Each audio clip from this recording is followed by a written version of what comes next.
something important is already happening behind the scenes in Detroit as the team prepares for another critical offseason. And it starts with a move that might not grab national headlines, but absolutely matters for roster stability. The Detroit Lions have begun taking care of their own players before free agency even opens. And one of the first decisions revolves around their kicker, Jake Bates. According to reporting from Dave Burkett of the Detroit Free Press, the Lions have officially placed an exclusive rights free agent tender on Betts. For fans who might not follow the technical side of contracts closely, this is actually one of the most straightforward roster mechanisms in the NFL, because Betts has only 2 accrued seasons in the league and his contract was set to expire. The Lions were able to offer him an exclusive rights free agent tender. That tender essentially gives the team full control of the situation. Bates has received a 1-year contract offer worth the league minimum salary of $1,075,000, and he really has only 2 options: sign the deal and return to Detroit for the 2026 season, or choose not to play at all this year. This is exactly why teams like the Lions use this mechanism. It allows them to keep developing players they believe in without worrying about outside teams swooping in with competing offers. If Betts were a different type of free agent, the situation could get complicated quickly. But under the ERFA structure, the Lions maintain control, and that stability is valuable, especially when it comes to a position like kicker, where consistency matters so much. Now, when you look at Bates' recent performance, the story becomes a little more layered. His first season with the Lions in 2024 was outstanding. He connected on 87% of his field goal attempts, a number that immediately placed him among the more reliable kickers in the league. That type of efficiency gave Detroit confidence in critical moments and helped solidify the special teams unit. But the 2025 season looked a little different statistically. Bates' field goal percentage dropped to 79.4%, which on the surface might raise some eyebrows among fans looking at the raw numbers. However, when you dig deeper into the details, the context tells a more complete story. 5 of his 7 missed field goals last season came from distances of 50 yards or more. Those are extremely difficult attempts for any kicker in the NFL, and they can quickly skew a percentage when you're evaluating performance over a single season. On the other hand, when the Lions needed reliability in shorter situations, Bates delivered. He was a perfect 14 for 14 on field goals from 39 yards or closer. That type of consistency in manageable scoring range is exactly what coaches want late in games when drives stall just outside the red zone. There was also improvement in another key area: extra points. Betts actually increased his accuracy there, going from 95.5% to 96.4%. That might sound like a small difference, but extra points are often taken for granted until they start getting missed. Maintaining and even improving that level of reliability matters for a team trying to compete deep into the season. Another interesting development came with the NFL's newer kickoff format. The rule changes have forced kickers to become far more precise with ball placement, aiming to land the ball near the goal line without sending it into the end zone. Throughout the season, Betts steadily improved in handling those responsibilities, showing growth in a part of the job that has become increasingly strategic. And perhaps one of the most telling aspects of this situation is how the coaching staff has spoken about him. Special teams coordinator Dave Phipp made it very clear late last season that the organization values Betts highly, even when the numbers weren't perfect. In December, Phipp didn't hesitate when discussing the kicker's value, saying the team has a very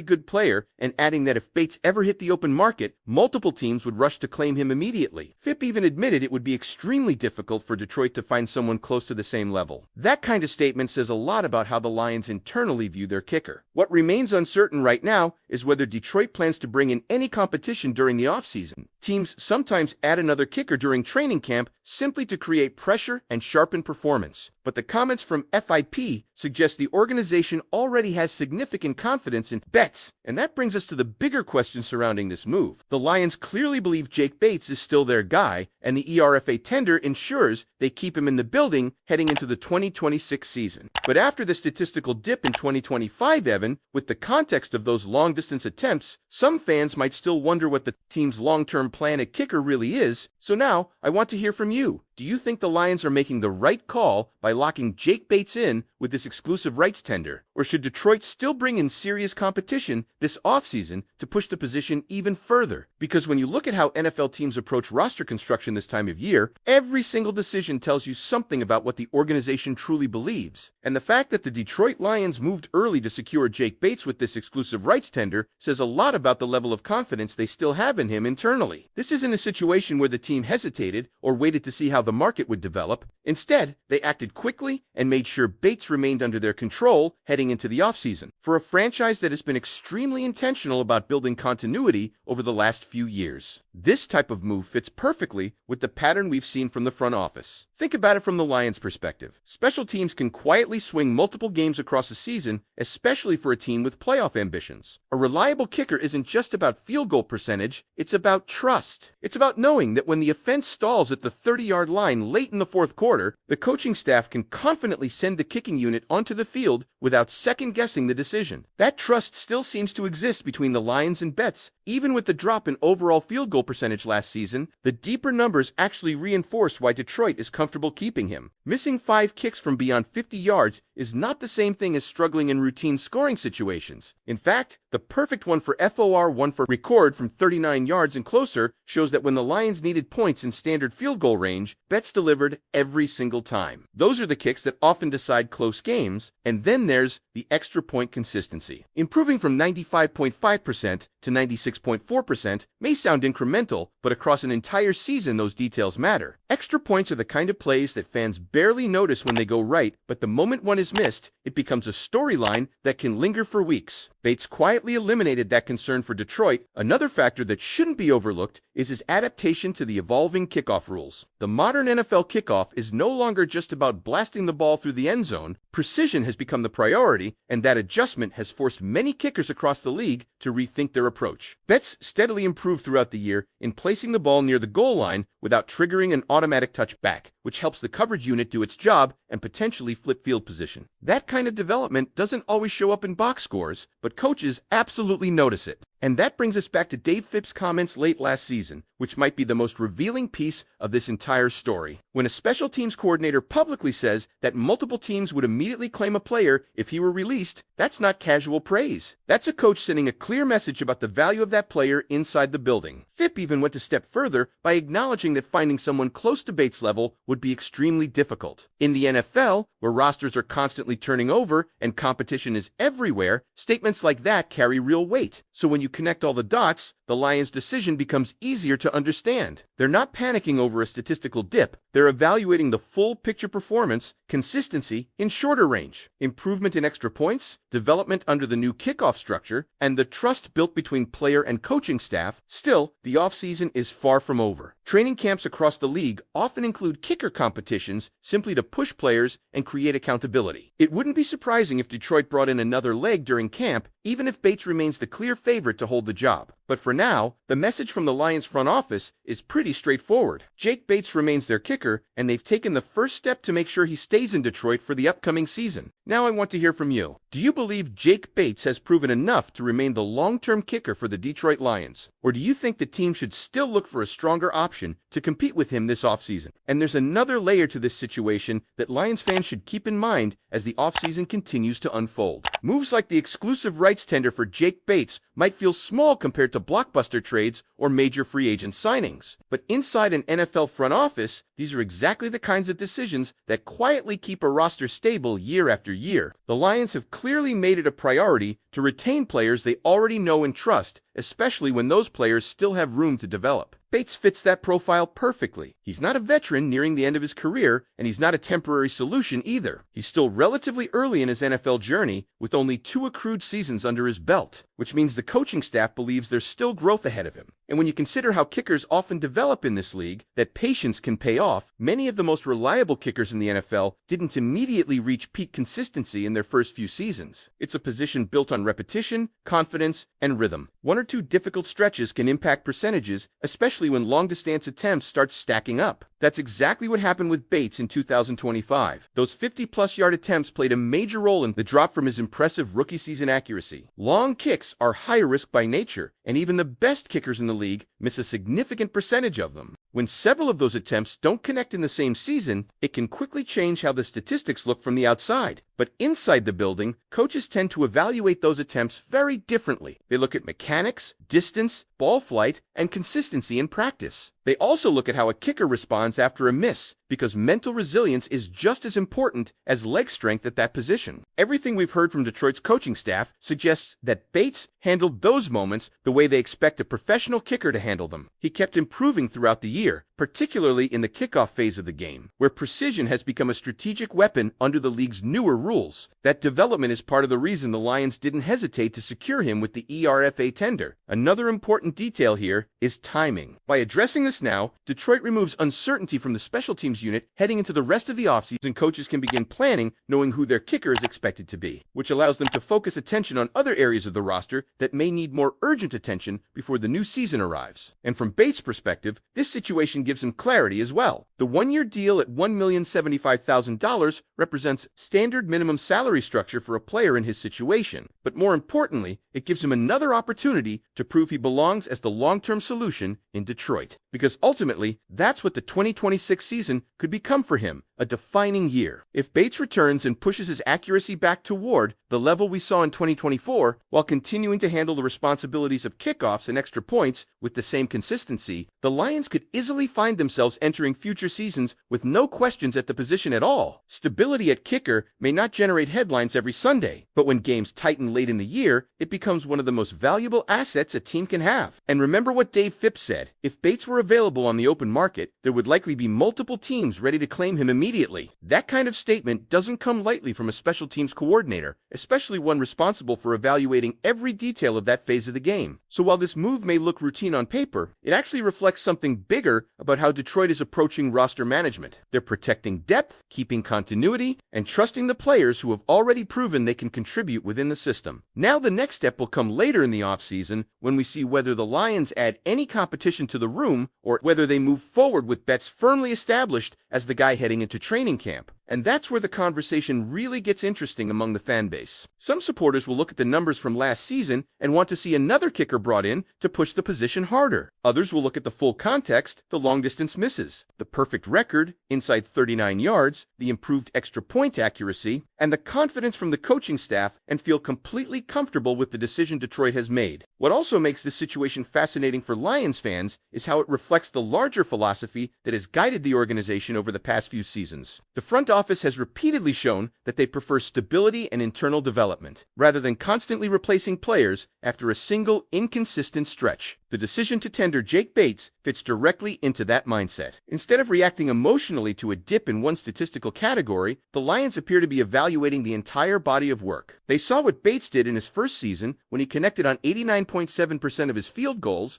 establishing himself as one of the more efficient kickers that year. They also saw how he responded in 2025 when the numbers slipped to 79.4%. Rather than collapsing under pressure, he continued to deliver in shorter range situations and actually improved his extra point accuracy to 96